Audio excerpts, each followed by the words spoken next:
Today on Sports Central, we'll be going over our next schedule preview this 2020 offseason, and it will be over the Northwestern Wildcats. And this is a team that went 3-9 in the 2019 season. Overall, it was a bit of a drop-off compared to how they did in 2018. I mean, if you remember, in 2018, this team actually went to the Big Ten championship game, and it's kind of hard to imagine that at this point, certainly since they went 3-9 in 2019. But nonetheless, in this video, we're going to be going over a few players this team will be losing, a few players this team will be returning, and also going over their schedule for the first time this offseason. Starting off with the games that Northwestern has had since November, we start off with Indiana on November 2nd. They played them on the road, and that was a tough loss, 3-34. And certainly Indiana was a team that was above average last season, but I mean, either way, that's a really bad loss. They also lost to Purdue at home, 22-24, but that was a close one. I mean, they certainly could have won that. They had a win against UMass, so that was good, 45-6. But certainly, I mean, UMass is UMass.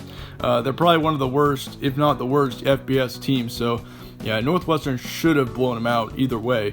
Nonetheless, you also have Minnesota. They lost to them 22-38, but we all know how good Minnesota was last season.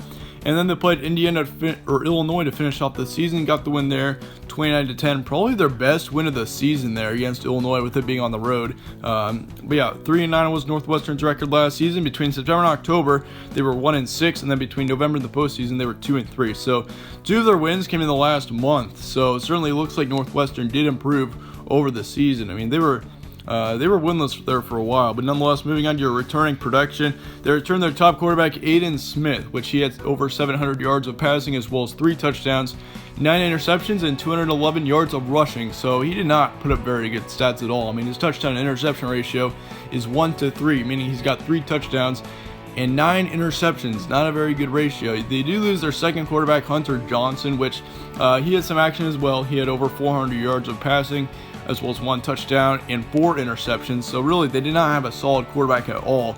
And certainly after losing their main starting quarterback after the 2018 season, we knew it would be a little bit of a downslide going into 2019, but I mean, they did not have a quarterback at all to stand by this entire season. And that's a big reason, in my opinion, why they only got 3 wins. They returned their top running back, Drake Johnson, which he had over 600 yards of rushing as well as 3 touchdowns. So he was probably the best player of this offense last season. They returned their second running back, Evan Hull, which he had over 250 yards of rushing as well as 4 touchdowns. So he had a couple of touchdowns in there. And they returned their top wide receiver in Riley Lees, so that's good. He had over 400 yards of offense as well as 2 touchdowns. And they also returned all their main wide receivers. So I mean, he's not the only one. So certainly this running back and wide receiver core is looking good, but the quarterbacks, Northwestern is going to need a quarterback if they're going to get to a bowl game next season. I mean, that's the only way they'll get to a bowl, is if they can get a quarterback, or if Aiden Smith can improve a ton over the offseason, which it seems kind of difficult right now with everything going on. But yeah, certainly for Northwestern, if they got potential to make a bowl. Like, I'll say that right up. I mean, they do lose 1 offensive lineman, 1 defensive lineman, 1 linebacker, and 2 in the secondary, but really this team does not lose a whole lot at all. I mean, losing only 1 on the offensive line is not bad at all. I mean, and they only lose 4 on the defense. That's a pretty low number. So potential for a bowl season in 2020 is very, very possible for Northwestern. But once again, it all goes back to the quarterback position. If Aiden Smith can improve, Northwestern's got a shot at it, I'll tell you that. Moving on to your 2020 schedule, at September 5th, to start off your season on September 5th, you got Michigan State on the road.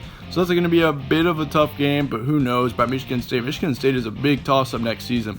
You got Tulane and Central Michigan in the next couple of weeks to follow. You got Penn State on the road on September 26th, Nebraska at home, as well as Maryland at home between October 3rd and October 17th.